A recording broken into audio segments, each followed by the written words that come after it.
Always remember that comments live on the internet forever, especially when you take a job with an NFL franchise. With Mike Mayock less than a week away from his first ever draft as a general manager, the questions are swirling about his future selections. Will he lean toward the safe picks while Jon Gruden tries to add players with red flags? Will Mayock conduct a series of impressive trades? The answers will ultimately be revealed on April 25 to 27. While it's impossible to know Mayock will do, it is possible to go back and look at the various comments he has made throughout NFL draft history.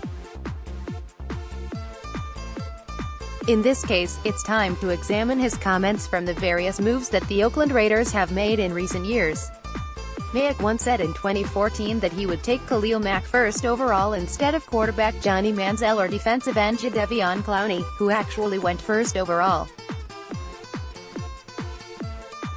Of course, that story has been well documented, so let's focus on the other selections that the Raiders GM had opinions on.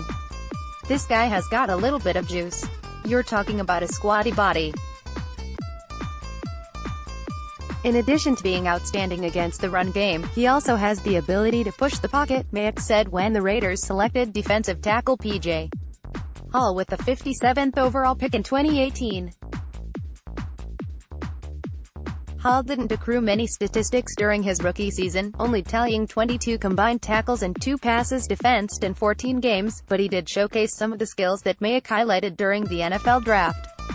He's solid against the run and often showed the ability to react to a screen pass and make the stop when necessary. He also utilized his speed to run around guards and put pressure on quarterbacks. He came within a whisker of sacks on Andy Dalton, Case Keenum, and Josh Rosen. And even though he didn't get the quarterback takedowns, Hall still managed to force errant throws on many occasions. A tackle with all kinds of upside and ability. Played his tail off. That's where he made his money, at the Senior Bowl. He's a little raw and undeveloped.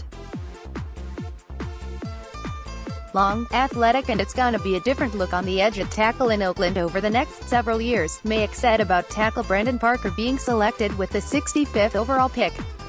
While Parker was impressive during the Senior Bowl and is a prospect heading into the NFL draft, he was more of a developmental player. He wasn't expected to start, especially with fellow rookie Colton Miller and veteran Donald Penn manning the edge. Unfortunately for Parker, he was thrust into the starting lineup when Penn suffered an injury in Week 5's victory over the Cleveland Browns. Parker started the final 12 games of the season and struggled mightily while learning against some top-tier pass rushers. He combined with Miller to allow 26 sacks on the season, which was a low point for this Raiders offensive line. Parker should see some improvement during his second year. You know, every year I fall in love with a few players because of their tape, and Karl Joseph is one of them.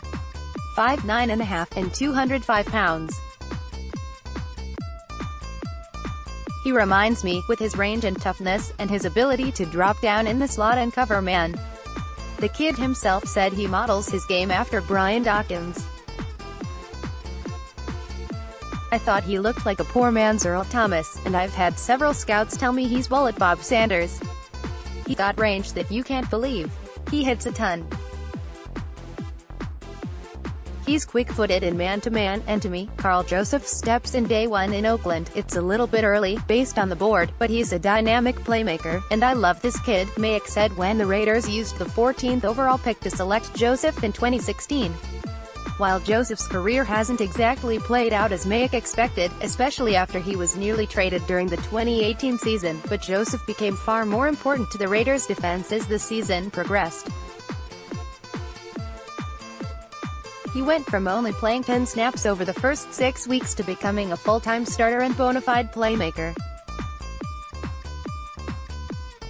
He started the final 8 games of the year, tallying 48 combined tackles, 34 solo, 2 sacks, and 1 interception.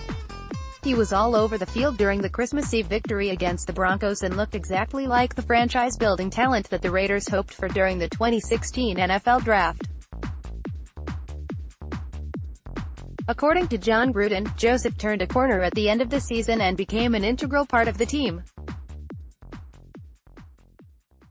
These three players may only represent a portion of Mayock's views on the Raiders' past draft picks, but it should give a better idea on how he might proceed next week. More importantly, he hasn't missed much when raving about certain players, so Raider Nation can rest assured that he should be able to bring some top talent to town. Let's block ads. Why?